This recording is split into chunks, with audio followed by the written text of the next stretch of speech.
할머니, 오늘 가족 사진 찍어요. 뽀미도 같이 찍을 거예요. 먼저 우리만 찍고요. 사진작가의 말에 따라 길순의 식구가 자리를 잡았습니다. 윤막순 여사는 소파 한켠에 앉아 그들의 모습을 지켜보았습니다. 완벽한 핵가족의 모습이었습니다. 이제 뽀미랑 할머니도 같이 찍을게요. 자, 할머니는 여기 앉으시고 뽀미는 하람이 옆에. 사진작가의 지시에 따라 자리를 잡았지만 그녀의 마음은 이미 무너져 내리고 있었습니다. 반려동물과 함께 추가된 가족이 된 기분이었습니다. 할머니 웃으세요. 뽀미도 카메라 보고 있어요. 플래시가 터질 때마다 그녀의 마음은 더욱 무거워졌습니다. 자신과 강아지가 똑같이 나중에 추가된 가족으로 취급받는 것 같았습니다. 여보, 내가 이제는 강아지와 같은 대접을 받나 봐요. 사연을 듣고 난 후 각자의 의견을 댓글로 남겨주시기 바랍니다. 사소한 댓글이라도 사연자분에게 큰 힘이 될 수 있습니다. 각색될 수 있고 사연자분의 입장에서 구성될 수 있습니다. 어느 늦가을의 마지막 날, 윤막순 여사는 남편의 위태로운 숨소리를 들으며 밤을 지새웠습니다. 그녀의 삶에서 가장 긴 밤이었습니다.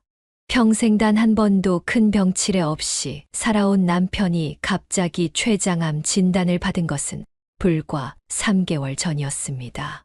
그녀는 이 모든 것이 악몽이기를 바랐지만 병실 창 너머로 비치는 차가운 달빛은 이 모든 것이 현실임을 냉정하게 일깨워 주었습니다. 아직 안 주무셨어요? 야간 순찰을 도는 간호사의 목소리에 그녀는 고개를 저었습니다.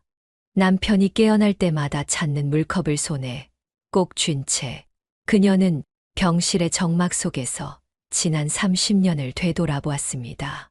결혼 초기 가난했지만 서로를 바라보며 웃을 수 있었던 순간들, 아들 길수가 태어나고 기쁨에 겨워 함께 울던 날, 길수의 대학 입학을 자랑스러워하며 동네 이웃들에게 술을 한 잔씩 돌리던 남편의 모습까지.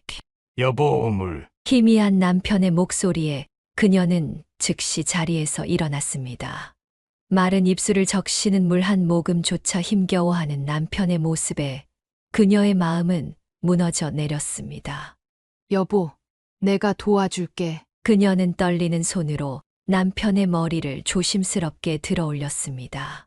불과 몇 달 전까지만 해도 동네에서 제일 건장했던 남자가 이제는 스스로 몸을 가누기조차 힘든 상태가 되어 있었습니다. 병원에서의 마지막 순간들은 그녀에게 영원히 잊을 수 없는 기억으로 남았습니다. 매일 밤 잠들기 전 남편은 그녀의 손을 꼭 잡고 내일은 더 나아질 거라고 말했지만 그의 목소리는 날이 갈수록 약해져만 갔습니다. 여보, 미안해. 이렇게 고생만 시키네. 무슨 소리야. 우리가 몇 년을 함께 했다고. 이제 와서 그런 말 하지 마. 아들 길수는 매일 병원과 회사를 오가며 어머니를 돕고자 했습니다. 하지만 그녀는 아들에게 부담을 주고 싶지 않았습니다. 회사에서 막 승진했다는 소식을 들었기 때문입니다. 그녀는 아들이 병원에 올 때마다 오히려 빨리 돌아가라며 등을 떠밀었습니다. 엄마, 오늘은 제가 밤새 있을게요. 아버지 옆에서. 아니다. 길수야, 너는 내일 중요한 회의 있다며. 엄마가 있을게. 그날 밤 남편의 상태는 급격히 나빠졌습니다. 산소호흡기 소리만이 적막한 병실을 채우고 있었습니다. 그녀는 남편의 마른 손을 쥐고 기도했습니다. 더 이상의 고통 없이 편안하게 보내달라고. 그동안 남편이 겪은 고통만으로도 충분하다고. 새벽 3시 창밖으로 차가운 가을비가 내리기 시작했습니다. 남편은 마지막 힘을 모아 그녀를 바라보았습니다. 눈빛만으로도 서로의 마음을 읽을 수 있었던 그들이었기에 긴 말은 필요하지 않았습니다. 막순아, 고마웠어. 우리 길수 잘 부탁해. 마지막 말을 남기고 남편은 조용히 눈을 감았습니다. 그 순간 병실 밖에서 달려오는 발소리가 들렸고 문이 열리며 길수가 들어왔습니다. 하지만 이미 늦었습니다. 장례는 조용히 치러졌습니다. 비록 큰 재산을 남기진 못했지만 평생을 정직하게 살아온 남편이었기에 조문객들의 눈물은 진심이었습니다. 그녀는 장례 내내 눈물 한 방울 흘리지 않았습니다. 마지막까지 남편의 가장 든든한 지원자이자 동반자로 남고 싶었기 때문입니다. 하지만 모든 절차가 끝나고 빈집으로 돌아왔을 때 그제서야 현실이 실감났습니다. 현관에 가지런히 놓여있는 남편의 구두, 옷장 속 정갈하게 걸린 양복들, 서재의 책상 위에 놓인 낡은 돋보기까지 모든 것이 그대로였지만 더 이상 그것들의 주인은 이 집에 없었습니다. 아버지, 이제 편히 쉬세요. 길수의 말에 그녀는 마침내 참았던 눈물을 쏟아냈습니다. 30년이란 세월 동안 한 번도 흔들린 적 없던 그녀였지만 이제는 더 이상 강한 척 할 필요가 없었습니다. 아들은 말없이 어머니의 어깨를 감쌌고 그들은 한동안 그렇게 서로를 위로하며 밤을 보냈습니다. 그렇게 그녀의 새로운 일상이 시작되었습니다. 매일 아침 일어나 혼자 밥을 먹고 빈자리를 바라보며 하루를 시작했습니다. 때로는 깊은 밤잠에서 깨어나 남편을 찾다가 현실을 깨닫고 한숨을 쉬기도 했습니다. 하지만 그녀는 알고 있었습니다. 이것이 끝이 아니라 새로운 시작이라는 것을, 그리고 언젠가는 이 아픔도 조금씩 옅어질 것이라는 것을. 햇살이 따스한 어느 봄날 아침, 윤막순 여사는 여전히 식탁에 2개의 수저를 놓다가 문득 멈칫했습니다. 그녀는 한동안 그렇게 서서 자신이 무의식적으로 놓은 남편의 수저를 바라보았습니다. 30년이라는 세월 동안 매일 아침 식탁에 놓았던 2벌의 수저. 이제는 하나만 있으면 충분했지만 그녀의 몸은 여전히 그 기억을 잊지 못했습니다. 엄마, 이제 그만 이사하시는 게 어때요? 이 큰 집에서 혼자 계시기에는. 아들 길수의 말에 그녀는 한참을 생각했습니다. 남편과 함께 살았던 이 집은 이제 너무나 컸고 매달 나가는 관리비도 부담이었습니다. 무엇보다 집 안가득한 남편의 흔적들이 그녀를 숨 막히게 했습니다. 그래, 내 말이 맞다. 결국 그녀는 30년간의 추억이 담긴 집을 정리하기로 했습니다. 남편의 물건들을 정리하는 일은 생각보다 더 고통스러웠습니다. 하나하나가 모두 추억이었고 이야기였습니다. 낡은 넥타이 하나를 버리는데도 한참을 망설였고 옷장 속 양복들을 정리할 때는 눈물이 멈추지 않았습니다. 여보, 미안해요. 당신 물건들을 이렇게. 그녀는 꼭 필요한 물건들만 남기고 나머지는 모두 정리했습니다. 길수가 찾아와 도움을 주었지만 대부분의 결정은 그녀 혼자 해야 했습니다. 새벽까지 이어지는 짐 정리는 마치 지난 30년의 시간을 하나씩 접어넣는 것 같았습니다. 작은 원룸으로 이사하는 날, 그녀는 마지막으로 빈집을 둘러보았습니다. 이제는 텅 빈 방들과 벽에 남은 액자 자국들만이 오랜 세월을 증명하고 있었습니다. 현관문을 닫는 순간 그녀의 눈에서는 다시 한번 눈물이 흘렀습니다. 새로운 집은 남편과 살았던 집의 반의 반도 안 되는 크기였습니다.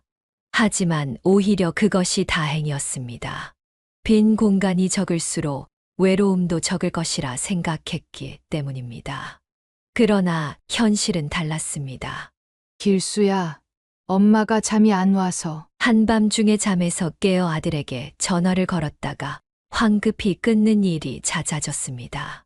작은 공간이었지만 그녀에게는 여전히 너무 컸고 정막이 더욱 크게 느껴졌습니다. 텔레비전을 틀어놓고 잠들기 시작했고 밤에 깨면 라디오를 켜놓았습니다.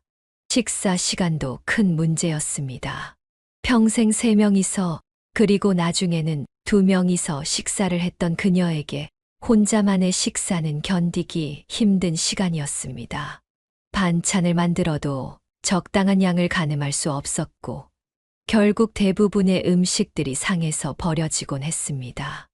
엄마, 이렇게 드시면 안 돼요. 제가 도시락이라도 매일 가져다 드릴게요. 아니야. 엄마가 적응할 수 있어. 넌 신경 쓰지 마. 하지만 적응은 쉽지 않았습니다. 밤마다 꿈에서 남편을 만나곤 했고, 깨어나면 더욱 큰 허전함이 그녀를 덮쳤습니다. 베개 하나, 이불 하나, 수저 한 벌. 모든 것이 외로움을 증명하는 것만 같았습니다. 그녀는 이제야 진정한 의미의 혼자가 무엇인지를 깨닫고 있었습니다. 화창한 봄날 아침, 윤막순 여사는 화장실 전구를 바꾸기 위해 동네 철물점을 찾았습니다. 평소 같았다면 남편이 해결했을 일이었지만 이제는 그녀가 직접 해결해야만 했습니다. 화장실 전구가 나간 지도 벌써 일주일이 되어가고 있었습니다. 처음에는 길수에게 부탁하려 했지만 아들이 승진 준비로 바쁘다는 것을 알기에 차마 전화를 걸지 못했습니다. 결국 그녀는 불편한 다리를 이끌고 철물점으로 향했습니다. 저기 화장실 전구를 바꾸려고 하는데요. 떨리는 목소리로 말을 꺼내자 철물점 주인은 고개도 들지 않은 채 신문을 보며 퉁명스럽게 대답했습니다. 아줌마, 전구 종류가 얼마나 많은데 뭘 사야 하는지는 알고 오셨어요? 와트도 모르고 오신 거 아니에요? 철물점 주인의 무례한 태도에 그녀는 움찔했습니다. 남편이 살아있을 때는 한 번도 겪어보지 못한 상황이었습니다. 그때는 남편이 모든 것을 알아서 해결해 주었기에 이런 곳에 올 일도 없었습니다. 그녀는 떨리는 목소리로 다시 설명을 이어갔습니다. 그게 제가 잘 몰라서 여쭤보러 왔는데요. 화장실 전구가 깜빡거리다가 나가서. 에이, 이런 거 모르면서 혼자 사시면 어떡해요? 아들도 없어요. 이런 건 남자가 해야 되는데. 주인의 말에 그녀의 얼굴이 붉어졌습니다. 주변에 있던 손님들도 힐끗거리며 그녀를 쳐다보았지만 아무도 나서서 도와주지 않았습니다. 오히려 몇몇은 수군거리며 그녀를 동정의 눈으로 바라보았습니다. 그녀는 남편이 살아있었다면 결코 듣지 않았을 말들에 가슴이 아팠습니다. 아들이 있긴 한데 바빠서요. 회사에서. 그러니까 이런 거는 아들 보고 하라고 하지. 여기 있는 전구들 다 다른 거예요. LED도 있고 형광등도 있고 잘못 사면 또 와야 되고 아줌마가 이런 거 혼자 하시면 안 돼요. 주인의 목소리에는 짜증이 가득했습니다. 마치 그녀가 큰 실수라도 저지른 것처럼 말하는 태도에 자존심이 상했지만 그녀는 참았습니다. 서둘러 전구를 고르려 진열대 앞으로 다가갔지만 너무 많은 종류의 전구들 앞에서 망설이다가 발을 헛디뎌 중심을 잃고 말았습니다. 순간 그녀의 몸이 기울어졌고 진열된 전구들과 함께 바닥으로 쓰러졌습니다. 차가운 바닥에 무릎을 강하게 부딪혔고 깨지는 유리 소리가 철물점 안을 울렸습니다. 아이고, 이걸 어쩌나? 이게 다 얼마짜린 줄 알아요? LED 전구가 개당 10,000원이 넘는다고요? 철물점 주인은 쓰러진 그녀를 돕기는커녕 깨진 전구들을 보며 소리를 질렀습니다. 무릎에서는 피가 흐르고 있었지만 아무도 그녀에게 손을 내밀지 않았습니다. 지나가던 사람들은 그저 구경거리를 보듯 슬쩍 보고 지나갈 뿐이었습니다. 한 젊은 여성은 스마트폰으로 이 상황을 찍기까지 했습니다. 죄송합니다. 제가 다 물어드릴게요. 얼마인가요? 그녀는 떨리는 손으로 바닥을 짚고 일어났습니다. 무릎의 통증보다 더 아픈 것은 마음이었습니다. 남편이 살아있었다면 그가 얼마나 분노했을지 생각하니 눈물이 났습니다. 예전에는 길을 가다 넘어져도 누군가 달려와 부축해주곤 했는데 이제는 그저 구경거리일 뿐이었습니다. 아줌마, 이거 다 해서 15만 원이에요. 카드 되나요? 현금으로 하실 거예요? 주인은 계산기를 두드리며 차갑게 말했습니다. 무릎에서 흐르는 피도 닦지 못한 채 그녀는 떨리는 손으로 지갑을 열었습니다. 연금으로 받은 돈의 상당 부분을 깨진 전구값으로 지불해야 했습니다. 철물점을 나오는 길, 그녀의 눈에서는 굵은 눈물이 흘러내렸습니다. 세상이 이렇게 차가웠던가, 사람들의 마음이 이렇게 냉담했던가. 남편이 있을 때는 미처 몰랐던 현실이 그녀를 덮쳤습니다. 무릎의 상처보다 더 아픈 것은 마음속 깊은 곳에 생긴 상처였습니다. 집으로 돌아오는 길, 계단을 오르내릴 때마다 무릎이 아파왔습니다. 결국 화장실 전구는 바꾸지 못한 채 그녀는 어두운 화장실을 그대로 두어야 했습니다. 그날 저녁 길수가 퇴근 후 들렀다가 어머니의 상처를 보고 놀랐습니다. 엄마, 이게 어떻게 된 거예요? 왜 전화도 안 하시고? 괜찮아. 별일 아니야. 내가 실수로 넘어진 것뿐이야. 그녀는 아들에게 철물점에서 있었던 일을 말하지 않았습니다. 아들이 걱정할까봐, 그리고 더 큰 일이 될까봐 두려웠기 때문입니다. 하지만 그날의 기억은 오랫동안 그녀를 괴롭혔습니다. 밤마다 꿈에서 그 순간이 되살아났고, 사람들의 차가운 시선과 냉담한 태도가 반복해서 떠올랐습니다. 여보, 당신이 있을 때는 이런 일도 없었는데. 그날 밤, 그녀는 오랜만에 남편의 사진을 꺼내 보았습니다. 따뜻한 미소를 짓고 있는 남편의 모습을 보며 그녀는 세상의 차가움을 다시 한번 실감했습니다. 이제는 혼자서 모든 것을 해결해야 한다는 현실이 그 어느 때보다 무겁게 느껴지는 밤이었습니다. 무릎의 상처는 시간이 지나며 아물었지만 그날 받은 마음의 상처는 쉽게 아물지 않았습니다. 그 후로 그녀는 혼자서 무언가를 해결해야 할 때면 한참을 망설이게 되었습니다. 세상은 혼자가 된 노인에게 그리 너그럽지 않다는 것을 그녀는 뼈저리게 깨달았습니다. 철물점 사건 이후 윤막순 여사의 삶은 완전히 달라졌습니다. 그녀는 더 이상 아침 산책도 나가지 않았고 매주 들르던 마트도 가지 않았습니다. 작은 원룸은 그녀의 은신처가 되었고 점점 외부와의 접촉을 끊어갔습니다. 처음에는 길수가 매일같이 전화를 걸어왔습니다. 엄마, 전화 좀 받아보세요. 제발. 하지만 그녀는 전화기에 전원을 꺼두었습니다. 벨소리조차 그녀를 불안하게 만들었기 때문입니다. 창문도 늘 커튼으로 가려두었고 초인종이 울리면 숨을 죽이고 기다렸습니다. 어머니, 저 길수예요. 문 좀 열어주세요. 그녀는 아들의 목소리가 들려도 문을 열어주지 않았습니다.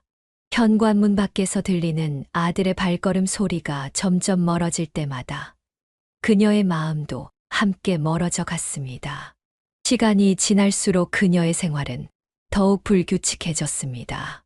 낮과 밤이 바뀌었고 식사 시간도 잊어버렸습니다. 냉장고에는 길수가 사다 놓은 반찬들이 상한 채로 남아 있었고 쌓여가는 택배 상자들은 그녀의 고립된 생활을 증명하고 있었습니다. 여보, 나 이제 어떻게 살아야 하나요? 그녀는 밤마다 남편의 사진을 보며 끝없는 독백을 이어갔습니다.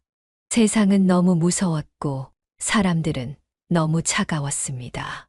철물점에서의 기억은 악몽이 되어 그녀를 괴롭혔고 작은 소음에도 가슴이 두근거렸습니다. 2달이 지났을 때 길수는 경찰과 함께 왔습니다. 어머니가 연락이 두절된 지 너무 오래되어서요.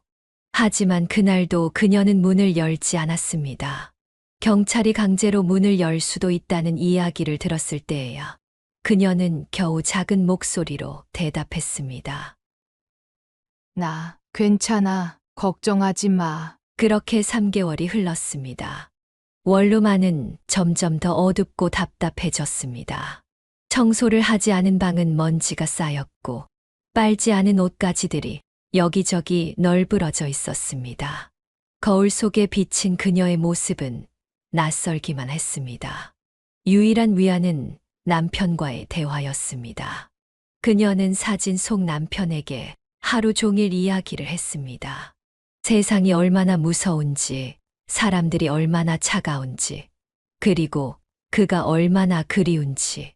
현실에서 나누지 못하는 대화를 사진 속 남편과 나누며 그녀는 조금씩 현실에서 멀어져 갔습니다. 여보, 오늘도 길수가 왔다 갔어요. 하지만 난 문을 열어주지 않았어요. 세상이 너무 무서워요. 창밖에서는 계절이 바뀌어 여름이 되었지만 그녀의 방 안에는 여전히 차가운 봄바람만이 가득했습니다. 시간은 멈춘 것 같았고 그녀의 마음도 그 자리에 얼어붙은 듯 했습니다. 집거 생활이 길어질수록 그녀는 점점 더 깊은 어둠 속으로 빠져들었습니다. 이제는 전화기의 존재조차 잊었고 우편함에 쌓이는 편지들도 확인하지 않았습니다. 세상과의 모든 연결고리를 끊은 채 그녀는 자신만의 세계에서 살아가고 있었습니다. 그렇게 그녀의 삶은 철저히 고립되어 갔습니다. 아들 길수는 매주 찾아왔지만 그저 문 앞에 음식을 놓아두고 돌아갈 뿐이었습니다. 이웃들은 그녀의 존재를 잊었고 그녀 또한 그들을 잊었습니다. 세상은 그녀 없이도 잘 돌아가고 있었고 그녀의 방 안에는 오직 정적만이 가득했습니다. 무더운 여름날 오후 길수와 며느리는 평소보다 일찍 회사를 나와 윤막순 여사의 집을 찾았습니다. 일주일째 전화를 받지 않는 어머니가 걱정되어 더는 미룰 수 없었기 때문입니다. 여보, 어머님 괜찮으시겠죠? 전에도 이러다 며칠 지나면 문 열어주시곤 했잖아요. 아니야, 이번은 달라. 왠지 불안해. 길수의 목소리에는 깊은 걱정이 묻어났습니다. 그는 현관문 앞에서 한참을 망설이다 비상키를 꺼냈습니다. 어머니가 칩거 생활을 시작한 이후 혹시 모를 상황을 대비해 만들어둔 것이었습니다. 어머니, 저희 들어갑니다. 문이 열리자 곰팡이 냄새가 훅 끼쳐왔습니다.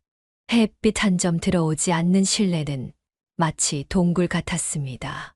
쌓여있는 택배 상자들과 곰팡이가 피어있는 그릇들, 그리고 바닥에 어지럽게 널브러진 옷가지들이 방치된 공간임을 말해주고 있었습니다. 엄마, 어디 계세요? 길수는 안방으로 달려갔습니다. 그곳에서 그는 이불 속에 웅크린 채 누워있는 어머니를 발견했습니다. 남편의 사진을 꼭 끌어안은 채 잠들어 있는 모습이었습니다. 어머니, 정신 차리세요. 연수가 윤막순 여사의 이마에 손을 대보았습니다. 심한 열이 나고 있었고 얼굴은 헬쑥하게 야위어 있었습니다. 식사를 제대로 하지 못한 듯 뺨은 쑥 들어가 있었고 입술은 바짝 말라 있었습니다. 여보, 빨리 119 불러요. 어머님 상태가 많이 안 좋으세요. 그녀를 흔들어 깨우자 희미하게 눈을 떴지만 제대로 된 대화는 불가능했습니다.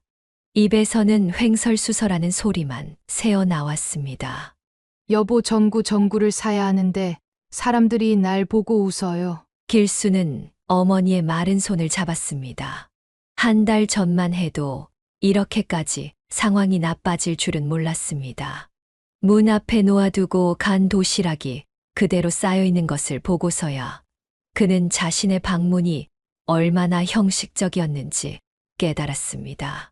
제발 정신 차리세요. 엄마, 우리가 도와드릴게요. 구급차가 도착하고 의료진이 들어왔습니다. 그들은 신속하게 상황을 파악하고 윤막순 여사를 들것에 씌웠습니다. 이웃들이 복도에 모여 구경하고 있었지만 이제 그녀는 그들의 시선을 느낄 수조차 없었습니다. 고열과 극심한 탈수 증상이 보입니다. 빨리 병원으로 가야겠어요. 구급차 안에서 길수는 어머니의 손을 꼭 잡았습니다. 마른 나뭇가지 같은 손가락들이 차갑게 식어 있었습니다.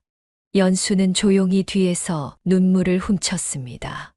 어머니, 이제 저희가 잘 모실게요. 제발 힘내세요. 구급차는 요란한 사이렌을 울리며 병원을 향해 달렸습니다.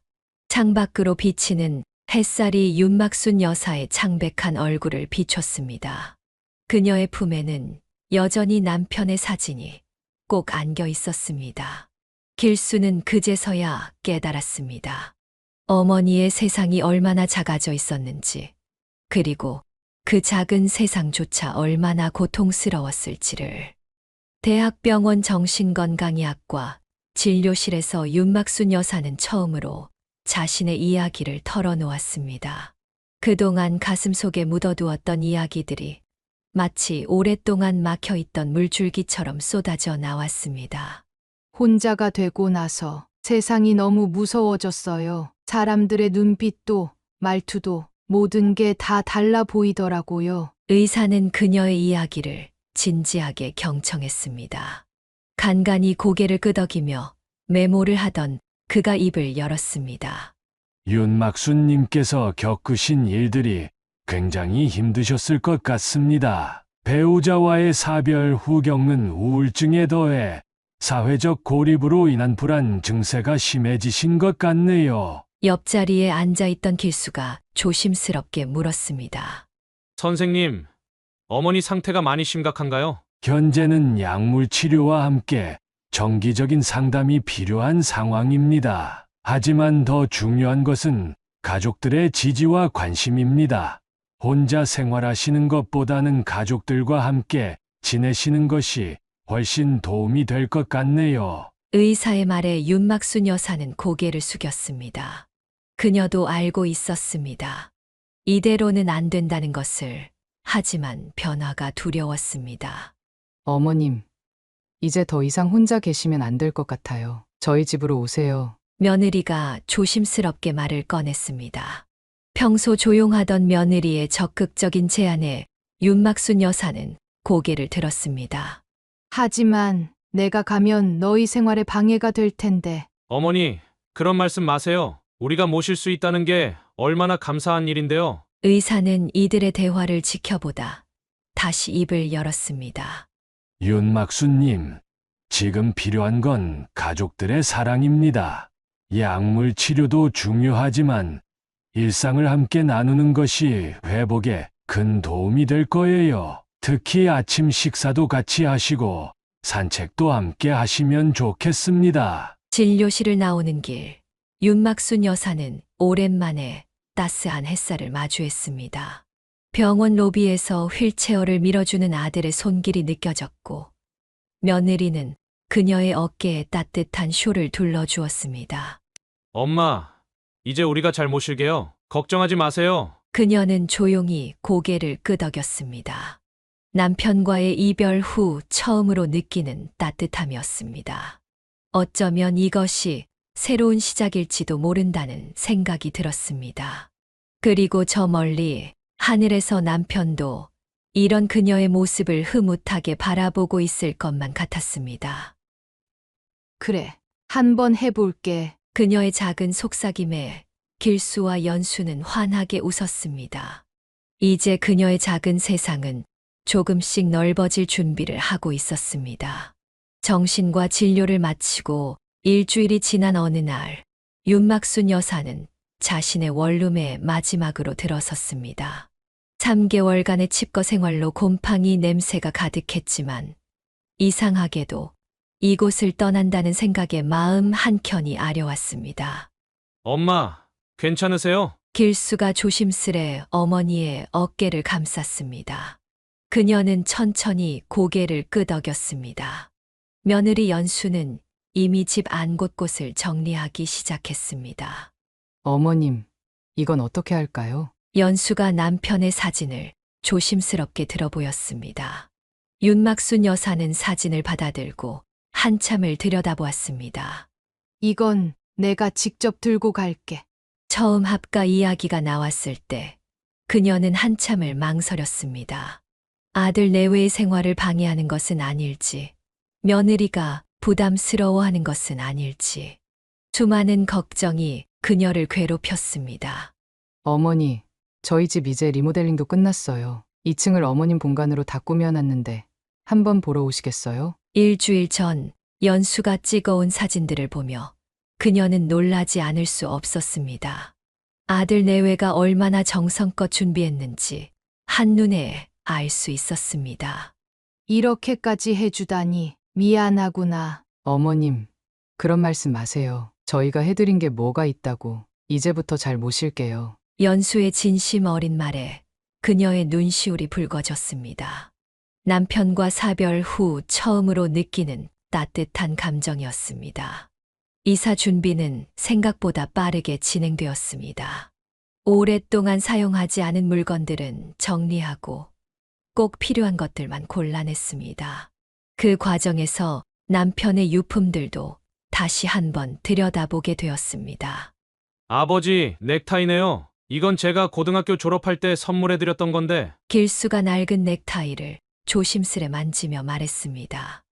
윤막순 여사는 그제야 웃음을 지었습니다. 그래. 내 아버지가 제일 아끼던 거였어. 면접 볼 때마다 꼭 이거 메고 가셨지. 추억이 담긴 물건들을 정리하다 보니 자연스럽게 이야기가 이어졌고 그동안 닫혀있던 그녀의 마음도 조금씩 열리기 시작했습니다. 이사 당일 길수의 집으로 향하는 차 안에서 그녀는 설렘과 걱정이 교차하는 복잡한 감정을 느꼈습니다. 새로운 시작이라는 설렘도 있었지만 한편으로는 잘 적응할 수 있을지 두려움도 컸습니다. 어머님, 저희 집 앞에 작은 정원이 있는데 거기서 꽃도 가꾸실 수 있으세요. 아버님께서 좋아하셨다고 하셨잖아요. 며느리 말에 그녀는 고개를 끄덕였습니다. 남편이 생전에 가꾸던 화초들이 떠올랐습니다. 어쩌면 이제 그녀가 그 자리를 이어받아야 할지도 모르겠다는 생각이 들었습니다. 길수의 집은 조용한 전원주택이었습니다. 2층으로 된 집은 생각보다 훨씬 넓었고 그녀를 위해 마련된 공간은 따뜻한 햇살이 가득 들어오는 아늑한 곳이었습니다. 어머니, 여기가 어머님 방이에요. 창밖으로 산책로도 보이시죠? 방 안에는 이미 그녀의 물건들이 깔끔하게 정리되어 있었고 벽면에는 남편의 사진이 걸려 있었습니다. 창가에는 작은 화분도 놓여 있었습니다. 너희들 이렇게까지. 감동이 밀려왔습니다. 아들과 며느리가 얼마나 많은 생각을 하고 준비했는지 느껴졌습니다. 처음으로 그녀는 이 결정이 옳았다는 확신이 들었습니다. 엄마, 이제 여기가 엄마의 새로운 집이에요. 저희랑 함께 행복하게 지내요. 길수의 말에 그녀는 조용히 고개를 끄덕였습니다. 창밖으로 보이는 하늘이 유난히 맑았고 어디선가 새소리가 들려왔습니다. 마치 새로운 시작을 축복해 주는 것만 같았습니다. 그래. 이제 다시 시작해볼까? 그녀는 조용히 중얼거렸습니다. 남편과의 추억은 여전히 그녀의 가슴 한켠에 있었지만 이제는 새로운 추억을 만들 시간이었습니다. 아들과 며느리와 함께하는 새로운 일상, 그것은 어쩌면 남편이 그녀에게 준 마지막 선물일지도 모른다는 생각이 들었습니다. 윤막순 여사의 새로운 아침은 손자 하람이의 제잘거림으로 시작되었습니다. 처음에는 어색했지만 이제는 그 시끌벅적한 소리가 하루의 활력소가 되었습니다. 할머니, 오늘은 내가 만든 그림 보여드릴게요. 5살 하람이는 매일 아침 할머니 방으로 달려와 그날의 첫 인사를 건넸습니다. 그녀는 손자의 그림을 보며 미소 지었습니다. 서툴지만 순수한 그림 속에는 항상 할머니가 그려져 있었습니다. 우리 하람이 그림 실력이 늘었구나. 이게 할머니야? 네, 할머니가 웃고 있는 거예요. 할머니가 웃으면 예뻐요. 아침 식사 시간은 특별했습니다. 며느리는 매일 정성스럽게 식사를 준비했고 윤막순 여사의 입맛을 고려한 반찬들을 꼭 챙겼습니다. 어머님, 이건 어머님이 좋아하시는 더덕구이예요. 요즘 더덕이 맛있다고 해서 일부러 산지 직송으로 주문했어요. 아가, 이렇게 신경 써주니 고맙구나. 처음에는 며느리의 친절이 부담스러웠지만 이제는 그 마음이 진심이라는 것을 알게 되었습니다. 연수는 결코 형식적이지 않았고 항상 따뜻한 마음으로 시어머니를 대했습니다. 어머님, 오늘은 저랑 같이 텃밭 가꾸실래요? 하람이도 좋아할 것 같은데. 작은 텃밭은 그녀의 새로운 낙이 되었습니다. 상추, 고추, 방울토마토, 식물들이 자라는 모습을 보는 것만으로도 마음이 평온해졌습니다. 특히 하람이가 물을 주겠다고 나설 때면 그녀의 마음은 더욱 따뜻해졌습니다. 할머니, 토마토가 빨개졌어요. 그래. 우리 하람이가 잘 돌봐줘서 그런가 보구나. 퇴근 후의 시간도 특별했습니다. 길수는 매일 저녁 어머니 방에 들러 하루 일과를 나누었고, 주말이면 온 가족이 함께 산책을 나갔습니다. 엄마, 요즘 얼굴색이 많이 좋아지셨어요. 역시 우리랑 같이 사시기로 한 게 잘한 결정이었죠? 그녀는 아들의 말에 미소를 지었습니다. 맞습니다. 처음의 걱정과는 달리 이곳에서의 생활은 그녀에게 새로운 희망이 되었습니다. 그래. 너희들 덕분에 이제는 많이 좋아졌어. 특히 하람이의 존재는 그녀의 삶에 커다란 기쁨이었습니다. 손자는 할머니의 무릎을 베고 누워 책을 읽기를 좋아했고, 할머니의 옛날 이야기에 귀를 기울였습니다. 할머니, 할아버지는 어떤 분이셨어요? 어느 날 하람이가 문득 그런 질문을 했습니다. 그녀는 잠시 생각에 잠겼다가 부드럽게 미소 지었습니다. 할아버지는 참 따뜻한 분이셨단다. 지금 하늘에서 우리 하람이를 보면서 많이 기뻐하실 거야. 이제 그녀는 남편의 사진을 볼 때마다 예전처럼 아프지만은 않았습니다. 그 자리에는 새로운 가족들과 함께하는 일상의 행복이 자리 잡고 있었기 때문입니다. 여보, 보고 계시죠? 우리 손자가 이렇게 잘 크고 있어요. 매일 밤 그녀는 남편의 사진과 이야기를 나누었습니다. 하지만 이제 그 대화에는 슬픔 대신 감사함이 가득했습니다. 새로운 가족들과 함께하는 일상이 그녀의 마음을 조금씩 치유해주고 있었기 때문입니다. 어머님 식사하세요. 며느리의 밝은 목소리가 집 안가득 울려 퍼졌습니다. 윤막순 여사는 텃밭에서 채소를 다듬다 말고 손을 털었습니다. 저녁 식사 시간은 이제 그녀에게 하루 중 가장 특별한 순간이 되었습니다. 아침부터 내일 담글 김치 준비로 바빴던 손을 씻으며 그녀는 부엌에서 들려오는 활기찬 소리에 미소를 지었습니다. 어머님, 오늘은 제가 어머님께 배운 김치찌개를 끓여봤어요. 맛이 어떨지 모르겠네요. 어머님처럼은 안 되겠지만. 연수는 아침부터 장을 보고 정성스레 준비한 찌개를 끓이며 수줍게 말했습니다. 군침이 도는 찌개 냄새가 부엌 가득 퍼져 나갔습니다. 신선한 돼지고기를 넣고 끓인 김치찌개는 보기만 해도 입맛을 돋웠습니다. 할머니, 오늘은 내가 숟가락이랑 젓가락 놓을게요. 선생님이 말씀하셨어요. 어른들 수저는 오른쪽에 놓는 거라고요. 하람이가 신이 나서 식탁을 준비했습니다. 빗돌빗돌하게 놓인 수저들이었지만 그 모습이 더없이 사랑스러웠습니다.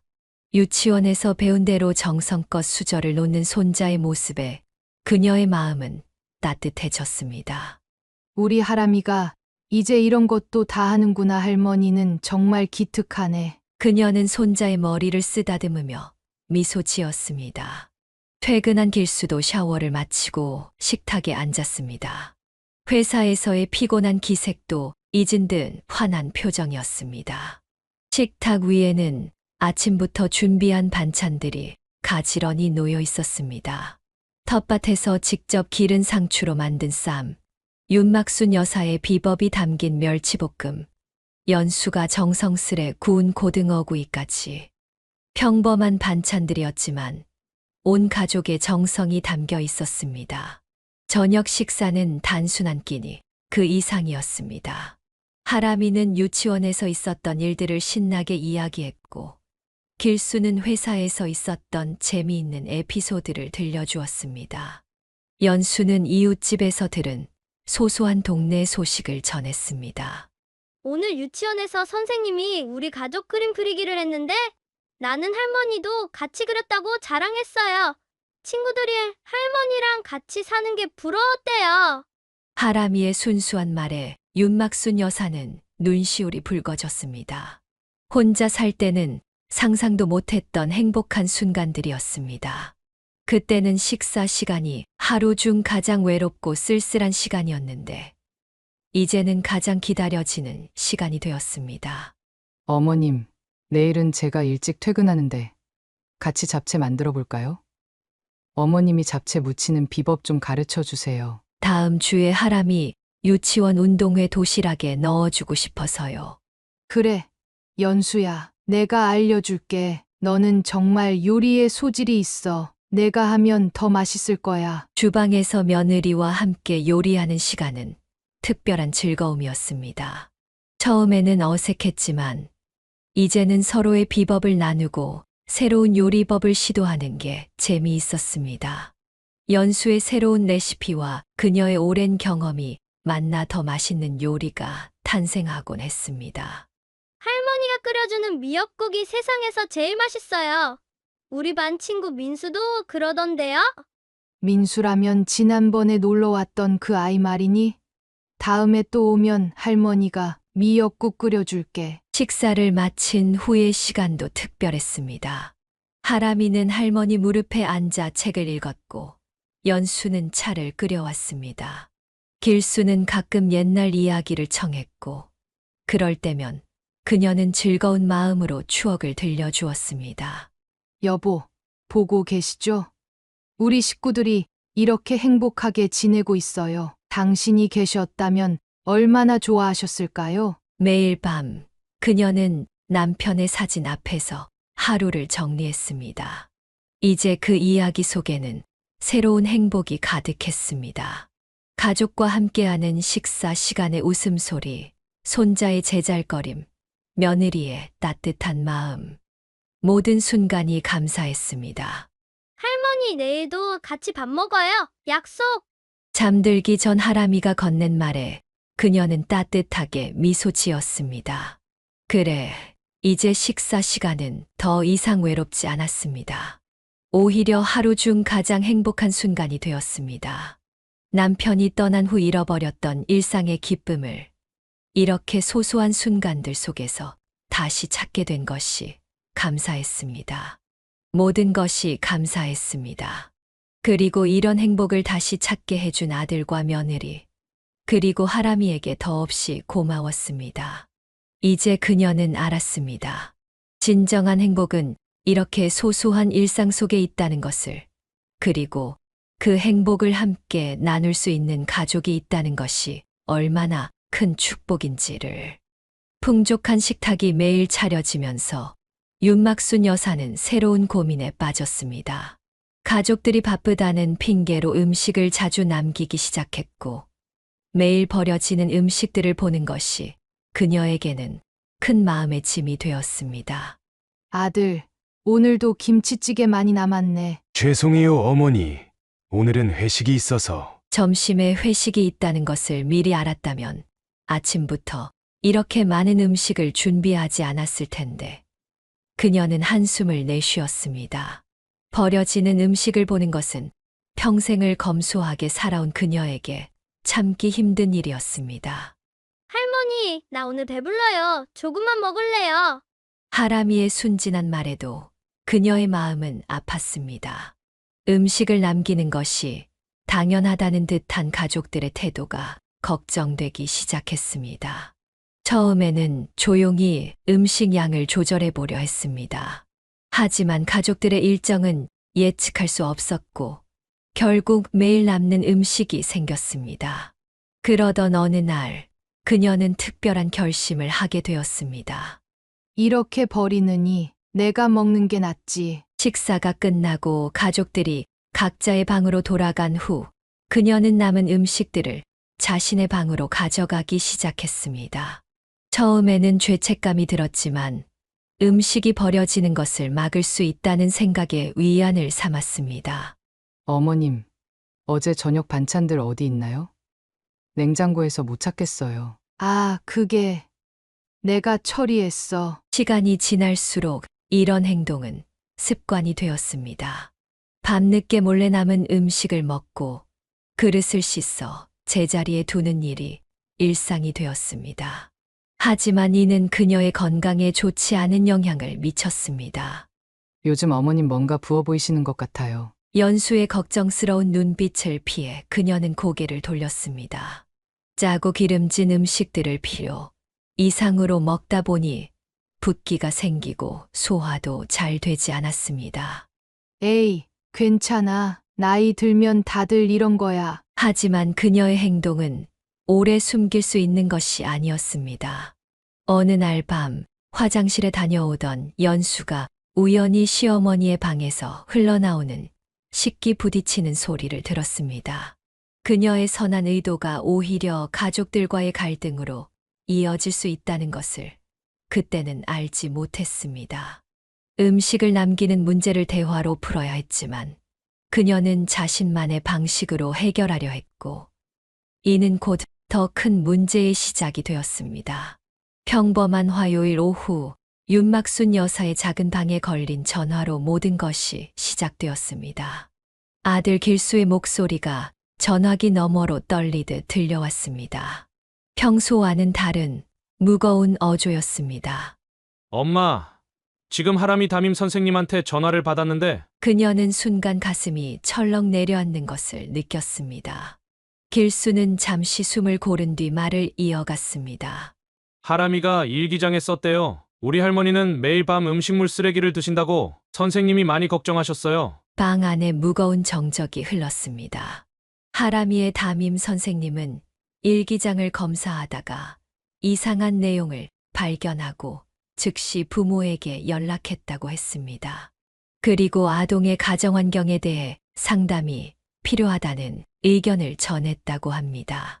그게 아니라 말을 더듬는 그녀의 귓가에 얼마 전 하람이의 목소리가 떠올랐습니다. 늦은 밤 화장실에 가려다 할머니 방을 지나치던 손자가 물었던 말이었습니다. 할머니, 왜 밤에 혼자 밥 먹어요? 저번에 화장실 가다가 봤어요. 냉장고에 있던 음식 다 할머니가 드시는 거예요? 그때 그녀는 대수롭지 않게 넘겼습니다. 하지만 순수한 아이의 눈에는 모든 것이 있는 그대로 보였던 것입니다. 그리고 그 모습이 아이의 마음에 큰 걱정으로 자리 잡았던 것이었습니다. 저녁이 되자 길수 부부가 그녀의 방을 찾았습니다. 연수의 눈에는 눈물이 고여 있었고 길수의 표정은 심각했습니다. 어머님, 왜 그러셨어요? 저희가 뭐 잘못한 게 있나요? 음식이 부족하셨다면 말씀해 주시지. 아니야. 그저 음식이 버려지는 게 안타까워서 내가 잘못 생각했어. 길수는 한동안 말없이 앉아 있다가 조용히 입을 열었습니다. 엄마, 선생님이 하람이 상담을 요청하셨어요. 할머니가 가난해서 음식물 쓰레기를 드신다고 생각한대요. 아이가 집안 형편을 걱정하고 있다고. 윤막순 여사의 얼굴이 창백해졌습니다. 그녀의 행동이 손자에게 어떤 영향을 미쳤는지 이제야 깨달았습니다. 단순히 음식을 아끼려던 마음이 손자에게는 크나큰 심리적 충격이 되었던 것입니다. 할머니, 문 밖에서 들리는 하람이의 작은 목소리에 모두가 고개를 돌렸습니다. 하람이는 눈물을 그렁그렁 매단 채 서 있었습니다. 평소에 밝고 명랑한 모습은 온데간데 없었습니다. 할머니가 우리 집 반하네요? 그래서 음식물 쓰레기 먹어요? 민수네 할머니는 안 그러시는데 우리 집은 왜 그래요? 그 순간 윤막순 여사는 자신의 행동이 얼마나 어리석었는지 깨달았습니다. 음식을 아끼려던 마음이 오히려 손자에게 상처를 주고 말았습니다. 더구나 이제 이 일은 학교에까지 알려져 더 큰 문제가 되어버렸습니다. 하람아, 미안해. 할머니가 잘못했어. 이제 그러지 않을게. 그날 밤 가족들은 오랜 시간 이야기를 나눴습니다. 음식을 남기는 문제, 그리고 그것을 해결하는 올바른 방법에 대해서였습니다. 서로의 식사 시간을 조율하고 적정량을 준비하는 방법에 대해 의논했습니다. 어머님, 제가 앞으로는 식사 준비할 때 미리 연락드릴게요. 회식이 있는 날은 음식을 적게 준비하고. 그래요, 어머님. 우리가 잘못했어요. 음식을 자주 남긴 것도 저희의 잘못이에요. 하지만 대화의 끝에는 더 큰 문제가 남아 있었습니다. 이미 학교에 알려진 일을 어떻게 해결할 것인가 하는 문제였습니다. 어머니, 이제 어떻게 해야 할까요? 하람이가 학교에서 상담을 받아야 한대요. 선생님께서 아동복지사와 상담을 요청하신다고. 윤막순 여사는 남편의 사진을 바라보았습니다. 이런 상황이라면 남편은 뭐라고 했을까요? 그녀는 처음으로 자신의 행동이 가족들에게 깊은 상처를 남겼다는 것을 실감했습니다. 내가 직접 선생님께 설명드릴게. 이건 다 내 잘못이야. 하지만 그녀의 말이 끝나기도 전에 길수가 고개를 저었습니다. 이미 이 일은 단순한 가정사를 넘어서 학교 차원의 문제가 되어버렸습니다. 아동 보호에 관한 문제는 한 번 시작되면 쉽게 끝나지 않는다는 것을 길수는 알고 있었습니다. 내일 제가 학교에 가보겠습니다. 엄마는 이제 그런 행동 절대 하시면 안 돼요. 약속하실 수 있으시죠? 그날 밤 윤막순 여사는 오랫동안 잠을 이루지 못했습니다. 검소한 삶의 습관이 오히려 가족들에게 상처를 준 것이 너무나 마음 아팠습니다. 특히 손자가 할머니를 걱정하며 힘들어했다는 사실이 그녀의 마음을 무겁게 눌렀습니다. 길수가 학교를 다녀온 후 가족들은 윤막순 여사의 방에 모였습니다. 며느리는 떨리는 손으로 차를 내왔고 길수는 어색한 침묵을 깨뜨리려 애썼습니다. 하지만 그녀의 마음속 상처는 이미 깊어져 있었습니다. 어머님, 저희가 너무 음식을 함부로 대했어요. 정말 죄송해요. 연수의 진심 어린 사과에도 그녀는 미소로만 답했습니다. 겉으로는 괜찮다고 말했지만 마음속에서는 다른 목소리가 울렸습니다. 내가 그렇게 초라해 보였나? 음식물 쓰레기를 먹는 할머니라니. 엄마, 이제부터는 식사 시간도 잘 맞추고 음식도 적당량만 할게요. 아들의 말에 그녀는 고개를 끄덕였지만 가슴 한켠이 무거웠습니다. 평생을 검소하게 살며 한 톨의 쌀도 아껴온 그녀였습니다. 그런 그녀가 이제는 음식물 쓰레기를 먹는 할머니가 되어버렸다는 사실이 견딜 수 없이 아팠습니다. 할머니, 미안해요. 하람이가 다가와 그녀를 꼭 안았습니다. 순수한 아이의 마음은 알았지만 학교에 알려진 일은 그녀의 자존심을 완전히 무너뜨렸습니다. 밤이 되면 그녀는 혼자 눈물을 훔쳤습니다. 여보, 내가 이렇게 한심한 사람이 되어버렸네요. 남편의 사진을 보며 중얼거렸습니다. 가족들의 사과는 받아들였지만 마음속 깊은 곳에서는 자신을 비난하는 목소리가 멈추지 않았습니다. 식사 시간이 되면 이제 그녀는 먼저 자리를 피했습니다. 음식을 남기지 않으려 노력하는 가족들의 모습이 오히려 더 큰 상처가 되었기 때문입니다. 어머님, 이거 드세요. 오늘은 적게 했어요. 며느리의 배려가 오히려 가시가 되어 그녀의 마음을 찔렀습니다. 이제는 음식을 보는 것조차 두려워졌습니다. 시간이 지나도 그녀의 마음은 쉽게 회복되지 않았습니다. 겉으로는 웃으며 지냈지만 내면의 상처는 점점 깊어만 갔습니다. 가족들의 진심 어린 사과와 노력에도 불구하고 그녀의 자존심은 이미 크게 상처받은 뒤였습니다. 이제는 괜찮아. 다 지난 일이야. 그렇게 말하면서도 그녀의 마음 속에는 깊은 상처가 자리 잡고 있었습니다. 음식을 대하는 태도가 달라졌고 가족들과의 관계도 미묘하게 변해갔습니다. 용서했다고 생각했지만 마음속 깊은 곳에서는 여전히 아픔이 남아 있었습니다. 햇살 좋은 일요일 아침, 윤막순 여사는 가족들이 분주하게 움직이는 소리를 들었습니다. 오늘은 하람이의 학교 과제인 우리 가족 이야기 프로젝트를 위해 가족 사진을 찍기로 한 날이었습니다. 할머니, 오늘 가족 사진 찍어요. 뽀미도 같이 찍을 거예요. 하람이의 말에 그녀는 쓴 웃음을 지었습니다. 뽀미는 며느리가 2달 전부터 키우기 시작한 말티즈였습니다. 강아지가 들어온 이후로 집안의 분위기는 한층 더 밝아졌지만 그녀는 여전히 어색하기만 했습니다. 먼저 우리만 찍고요. 사진작가의 말에 따라 길순의 식구가 자리를 잡았습니다. 윤막순 여사는 소파 한켠에 앉아 그들의 모습을 지켜보았습니다. 완벽한 핵가족의 모습이었습니다. 이제 뽀미랑 할머니도 같이 찍을게요. 연수가 뽀미를 안고 오며 말했습니다. 그 순간 윤막순 여사의 가슴이 철렁 내려앉았습니다. 마치 자신이 반려동물과 같은 취급을 받는 것 같아 마음이 무거워졌습니다. 자, 할머니는 여기 앉으시고 뽀미는 하람이 옆에. 사진작가의 지시에 따라 자리를 잡았지만 그녀의 마음은 이미 무너져 내리고 있었습니다. 반려동물과 함께 추가된 가족이 된 기분이었습니다. 할머니 웃으세요. 뽀미도 카메라 보고 있어요. 플래시가 터질 때마다 그녀의 마음은 더욱 무거워졌습니다. 자신과 강아지가 똑같이 나중에 추가된 가족으로 취급받는 것 같았습니다. 일주일 후 하람이의 과제물을 보았을 때 그녀의 예감은 맞았습니다.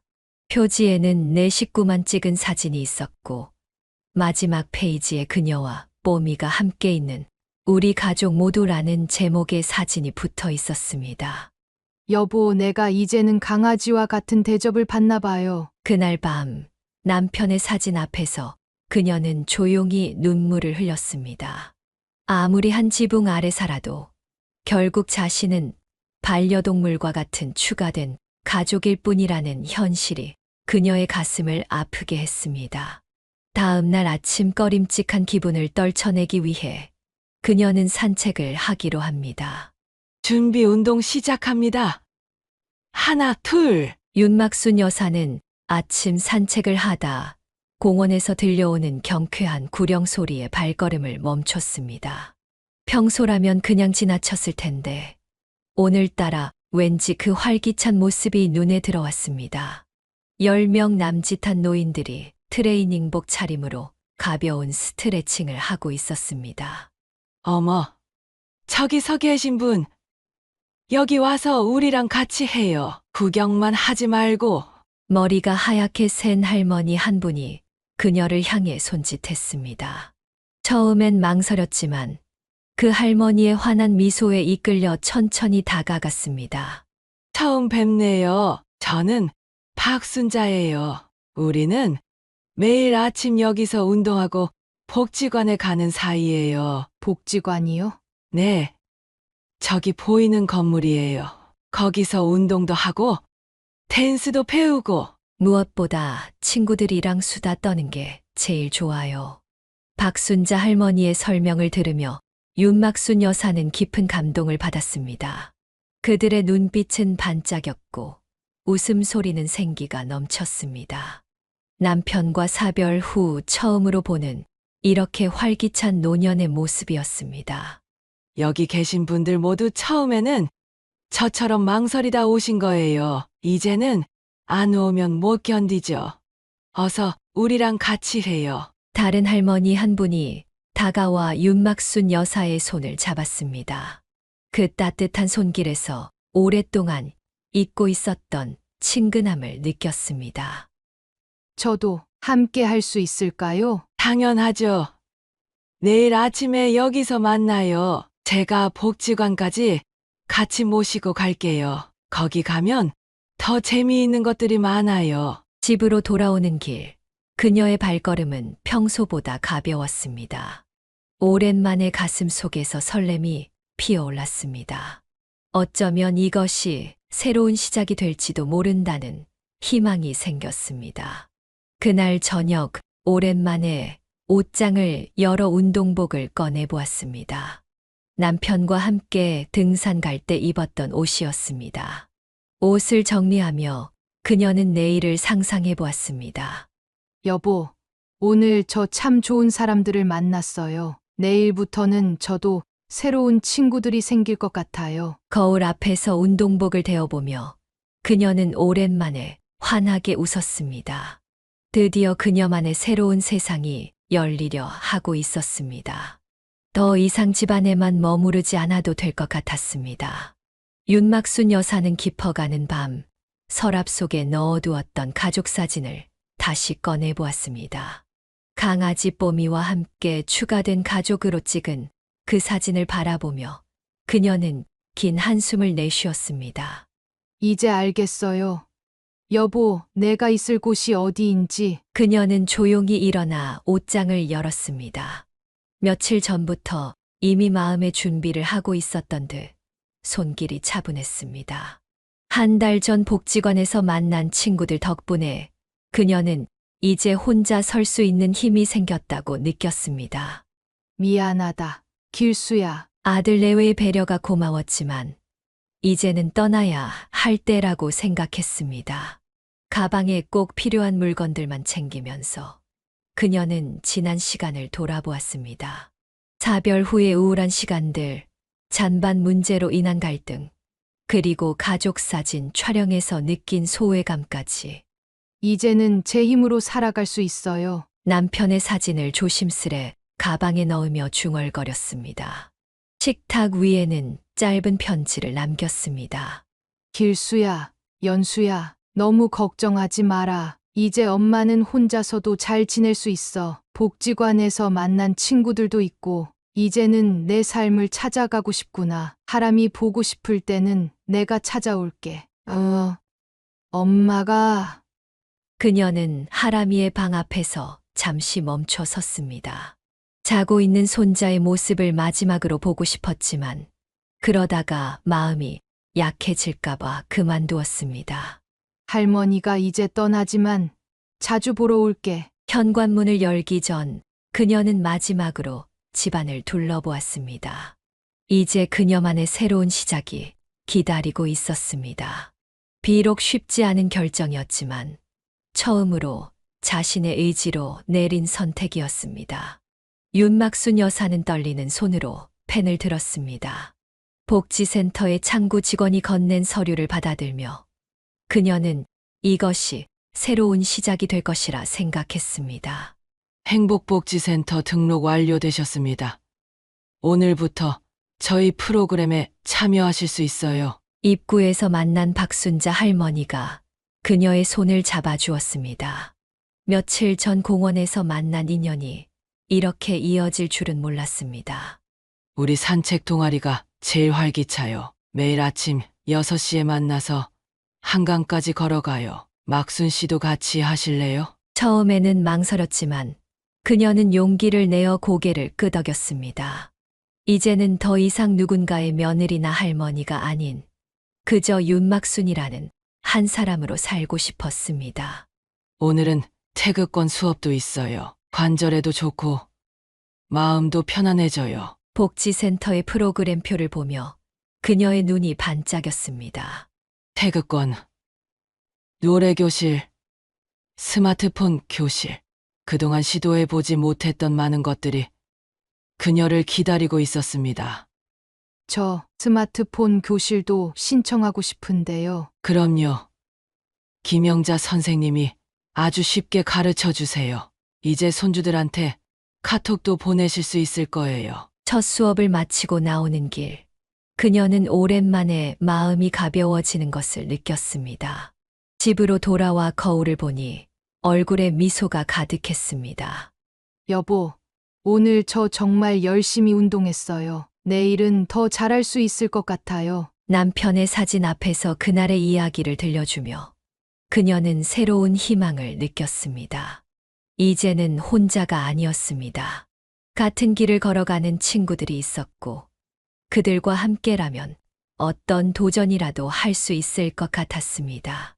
내일은 더 일찍 일어나서 준비해야겠어요. 산책 동아리 첫날인데 절대 지각하면 안 되죠? 처음으로 그녀는 내일이 기다려졌습니다. 새로운 도전을 시작한다는 설렘과 함께 드디어 자신만의 삶을 살아갈 수 있다는 희망이 가득했습니다. 새로운 도전을 시작한 지 한 달, 윤막순 여사의 생활은 완전히 달라졌습니다. 아침 산책 동아리에서 만난 지인의 소개로 구청 노인 일자리 사업에도 참여하게 되었습니다. 윤막순 씨, 우리 오늘도 시작해볼까요? 이른 아침 노란 조끼를 입으며 그녀는 활기찬 하루를 시작했습니다. 처음에는 망설였지만 구청 노인 일자리 사업으로 시작한 쓰레기 수거 활동이 이제는 그녀의 소중한 일과가 되었습니다. 오늘은 날씨가 참 좋네요. 일하기 딱 좋은 날이에요. 처음에는 쓰레기를 줍는 일이 창피하게 느껴졌지만 이제는 달랐습니다. 깨끗해지는 거리를 보며 느끼는 보람, 그리고 매달 받는 급여는 그녀에게 자부심을 주었습니다. 특히 자신의 통장에 찍히는 월급은 그동안 느껴보지 못한 특별한 기쁨이었습니다. 막순 씨, 오늘 점심은 내가 싸운 김밥 같이 먹어요. 손수 만든 거예요. 복지센터에서 시작한 산책 동아리 활동과 더불어 함께 일하는 동료들과 나누는 점심시간은 특별했습니다. 각자의 사연과 지혜를 나누며 그녀는 혼자가 아니라는 것을 깨달았습니다. 일과를 마치고 돌아온 저녁에는 그녀만의 시간이 기다리고 있었습니다. 텃밭에서 기른 상추로 샐러드를 만들어 먹고 복지관에서 배운 스트레칭으로 하루를 마무리했습니다. 더 이상 텅 빈 집이 두렵지 않았습니다. 여보, 이제는 제가 저 혼자서도 잘 지내고 있죠? 남편의 사진 앞에서 그날의 이야기를 들려주며 그녀는 달라진 자신의 모습을 자랑스럽게 이야기했습니다. 더 이상 외롭지 않았고 두렵지도 않았습니다. 새로운 도전도 두렵지 않았습니다. 복지센터의 프로그램들은 그녀의 삶을 더욱 풍성하게 만들어 주었습니다. 태극권 수업에서 만난 친구들과는 주말 등산도 가기로 했고, 스마트폰 교실에서는 카카오톡 사용법도 배웠습니다. 혼자 사는 법을 배우는 것은 쉽지 않았지만 그만큼 값진 경험이었습니다. 이제 그녀는 알았습니다. 진정한 행복은 스스로 만들어가는 것이라는 것을. 그리고 그 여정에는 새로운 친구들이 함께하고 있었습니다. 시간이 지나고 어느 날 윤막순 여사는 다시 그 철물점 앞에 서 있었습니다. 복지관에서 배운 수공예 수업에 필요한 도구를 사러 온 것이었습니다. 문 앞에서 잠시 망설였지만 이제는 달랐습니다. 더 이상 두려움에 떨리는 발걸음이 아닌 당당한 걸음이었습니다. 어서 오세요. 그때 그 할머니시네요. 철물점 주인이 그녀를 알아보았습니다. 그의 목소리에는 약간의 부끄러움이 묻어 있었습니다. 지난번 사고 이후 그도 많이 반성했던 모양이었습니다. 네, 제가 다시 왔습니다. 이번에는 물건을 정확히 알고 왔어요. 당당한 그녀의 목소리에 주인은 살짝 놀란 듯 했습니다. 지난번에 쓸쓸하고 위축된 모습은 온데간데 없었습니다. 그녀의 눈빛은 자신감으로 빛났고 등은 똑바로 펴져 있었습니다. 공예용 펜치 중급용으로 필요하고 와이어는 0.8mm짜리로 주세요. 복지관 선생님께서 자세히 알려주셔서요. 그리고 비즈공예용 니퍼도 있다고 하던데 전문적인 용어를 사용하며 물건을 요구하는 그녀의 모습은 자신감이 넘쳤습니다. 주인은 서둘러 물건을 가져왔고 이번에는 친절하게 사용법까지 설명해 주었습니다. 이 펜치는 손잡이가 고무로 되어 있어서 손에 무리가 덜 가요. 와이어 작업하실 때 편하실 거예요. 네, 저도 그래서 이걸로 골랐어요. 복지관에서 배우면서 도구의 중요성을 알게 됐거든요. 대화를 나누는 동안 그녀는 문득 몇 개월 전의 자신을 떠올렸습니다. 그때는 도구 이름 하나 제대로 말하지 못하고 쩔쩔매던 모습이었는데 지금은 얼마나 달라졌는지. 혹시 더 필요한 건 없으세요? 요즘은 이런 공예 도구들이 많이 들어와서 다음에 오실 때는 미리 연락 주시면 제가 준비해 둘게요. 네, 나중에 또 올게요. 이제는 제가 혼자서도 잘 살 수 있거든요. 그리고 필요한 게 있으면 언제든 찾아올 수 있고요. 계산대 앞에서 지갑을 꺼내며 그녀는 지난날의 기억을 떠올렸습니다. 그때의 넘어짐과 모욕감이 오히려 그녀를 더 강하게 만들어준 것 같았습니다. 수치스러웠던 그 순간이 이제는 성장의 발판이 되어 있었습니다. 그때는 제가 너무 불친절했네요. 죄송했습니다. 주인의 갑작스러운 사과에 그녀는 잠시 놀랐습니다. 하지만 이내 담담하게 대답했습니다. 괜찮아요. 그때 일이 있었기에 제가 더 열심히 살게 됐으니까요. 이제는 제 힘으로 할 수 있는 게 많아졌어요. 철물점을 나서며 그녀는 가벼운 발걸음으로 복지관으로 향했습니다. 오늘 공예 수업에서는 손자 하람이에게 줄 팔찌를 만들 예정이었습니다. 복지관 친구들과 함께 만드는 시간이 기다려졌습니다. 막순 씨, 도구 잘 샀어요? 우리 이제 시작해 볼까요? 공예실에서 박순자 할머니가 반갑게 맞아주었습니다. 이제는 더 이상 누군가의 도움을 기다리지 않았습니다. 그녀 스스로가 자신의 삶을 이끌어가고 있었기 때문입니다. 네. 이제 제 도구도 생겼으니 더 열심히 해볼 거예요. 다음 주 하람이 생일에는 제가 직접 만든 선물을 줄 수 있을 것 같아요. 수업을 마치고 집으로 돌아오는 길, 그녀는 하늘을 올려다보았습니다. 맑은 하늘처럼 그녀의 마음도 깨끗하고 담담했습니다. 여보, 오늘 제가 다시 그 철물점에 다녀왔어요. 이제는 당당하게 말할 수 있더라고요. 그동안 제가 많이 성장했죠? 그날 저녁 남편의 사진 앞에서 그녀는 환하게 웃었습니다. 잃어버렸던 자존감을 되찾은 것은 물론 새로운 자신감까지 얻은 하루였습니다. 이제 그녀는 알았습니다. 진정한 강함은 넘어진 자리에서 다시 일어설 수 있는 용기에서 온다는 것을. 윤막순 여사가 복지관에서 수업을 마치고 나왔을 때 길수가 기다리고 있었습니다. 갑작스러운 아들의 방문이었지만 그녀는 이미 예상했던 듯 담담한 표정이었습니다. 엄마, 식사라도 같이 해요. 오랜만에. 근처 조용한 식당에 자리를 잡았습니다. 잠시 동안 어색한 침묵이 이어졌습니다. 엄마, 혼자 사시는 게 많이 불편하시죠? 언제든 다시. 길수야, 그녀가 아들의 말을 조용히 끊었습니다. 엄마가 이제는 혼자서도 잘 살 수 있어. 내가 걱정할 필요 없단다. 하지만 봐라, 이제 엄마도 스마트폰으로 카톡도 하고 매일 아침 산책 동아리 활동도 하고 있어. 구청 일자리 사업에도 참여하고 있단다. 길수는 어머니의 달라진 모습에 놀란 듯 했습니다. 힘없이 웅크린 모습은 온데간데 없고 자신감 넘치는 새로운 어머니가 앉아 있었습니다. 엄마, 제가 많이 부족했죠?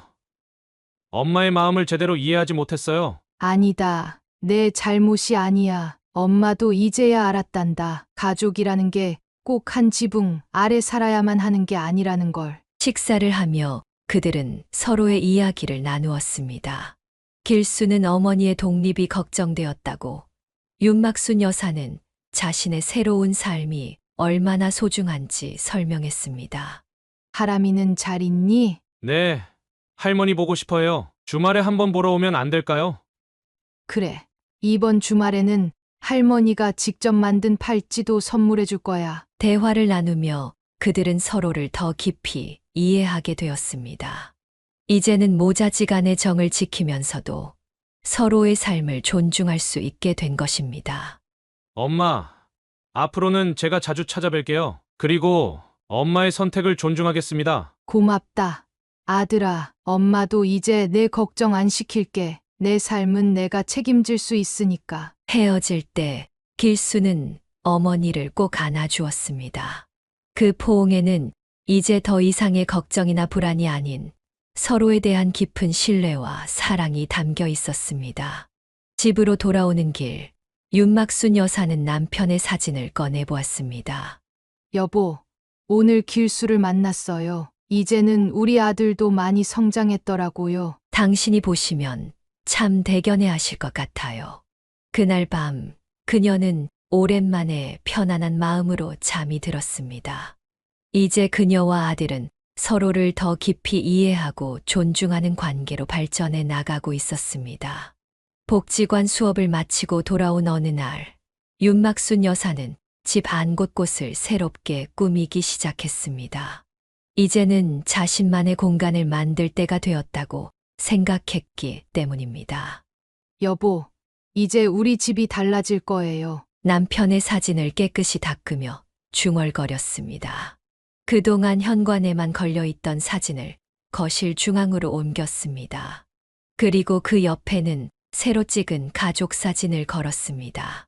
아들네와 함께 찍은 사진, 복지관 친구들과 찍은 사진, 그리고 손자 하람이와 단둘이 찍은 사진까지. 이제는 제가 선택해서 걸어요. 누가 시켜서가 아니라 제가 원해서. 벽면을 장식하는 사진들은 그녀의 새로운 삶을 보여주는 듯 했습니다. 더 이상 누군가의 허락이나 눈치를 보지 않았습니다. 자신이 좋아하는 것들로 집을 채워나갔습니다. 복지관에서 배운 수공예 작품들도 하나둘 늘어갔습니다. 직접 만든 꽃병에는 매일 아침 산책길에 꺾어온 꽃들이 꽂혀 있었고, 손뜨개로 만든 쿠션은 소파를 따뜻하게 채웠습니다. 막순 씨, 이번에 새로 배운 도자기 공예 작품도 잘 말려서 갖다 놓으세요. 복지관 친구들의 작은 선물들도 집 안 곳곳에 자리 잡았습니다. 각각의 물건들에는 추억과 이야기가 담겨 있었습니다. 아침에는 요가로 시작해서 오후에는 일자리 사업 나가고 저녁에는 제 작품 만들고 이제는 하루가 어떻게 가는지 모르겠어요. 남편의 사진 앞에서 그녀는 하루를 정리했습니다. 텅 비어 있던 시간들이 이제는 그녀만의 생활로 가득 채워졌습니다. 주말이면 손자 하람이가 찾아왔습니다. 할머니의 변한 모습이 신기한 듯 이것저것 물어보는 손자에게 그녀는 자신만의 이야기를 들려주었습니다. 할머니, 이제 혼자 살아서 외롭지 않아요? 아니, 할머니는 이제 전혀 외롭지 않아. 내 삶이 있거든. 그렇게 그녀의 새로운 시작은 계속되었습니다. 더 이상 누군가의 엄마나 할머니로서가 아닌 윤막순이라는 한 사람으로서의 삶을 살아가게 된 것입니다. 여보, 이제야 제가 진정한 행복이 뭔지 알 것 같아요. 혼자여도 외롭지 않고 나이 들어도 새로운 꿈을 꿀 수 있다는 걸 알았어요. 창밖으로 보이는 저녁 노을을 바라보며 그녀는 미소 지었습니다. 이제 그녀의 삶은 새로운 희망으로 가득했습니다. 사연을 듣고 댓글을 남겨주시기 바랍니다. 사소한 의견일지라도 사연자분에게는 큰 힘이 됩니다. 노골적인 악성 댓글은 사연자분에게 상처가 될 수 있으니 삼가주시기 바랍니다.